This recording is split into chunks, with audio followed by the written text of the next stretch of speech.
Senator, this will be our last question.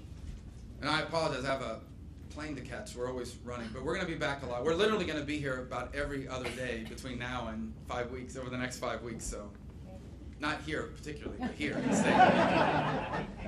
Our next president is going to have the opportunity to appoint several members of the Supreme Court, I Yes. believe, because of their age.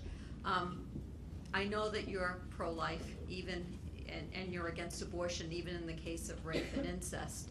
Are you going to have a litmus test for whoever you appoint to see, what their stand is on abortion, and maybe with the thought of overturning Roe versus Wade? Well, this is an important question. I'm glad you asked it. Number one, I am pro-life, I'm pro-life despite understanding how difficult this issue is.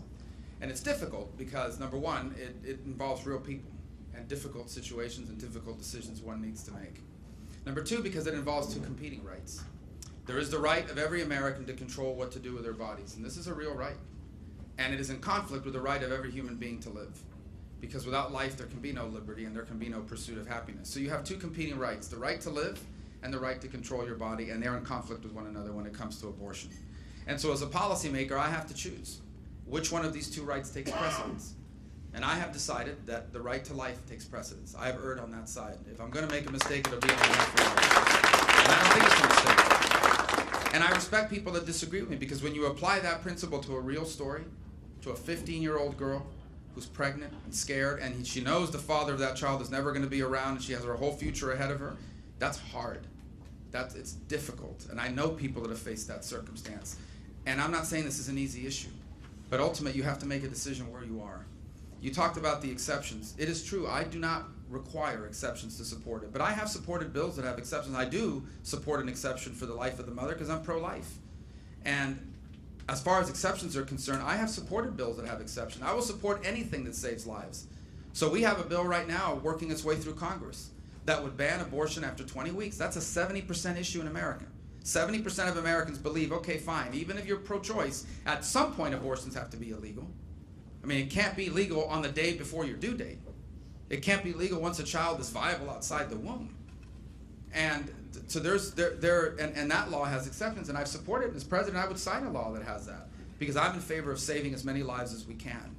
As far as the litmus test, I would. Here's the litmus test I have.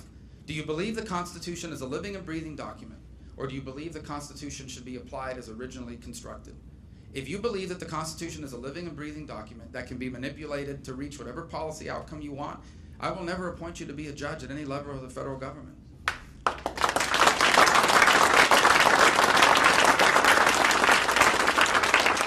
The people that serve in the judiciary, particularly at the appellate level and especially at the Supreme Court, need to be people to understand the Constitution is a document of limitation. It limits the power of government, and it is supposed to be applied as originally constructed. If you want to change the Constitution, there is a way of doing it. The courts are not it.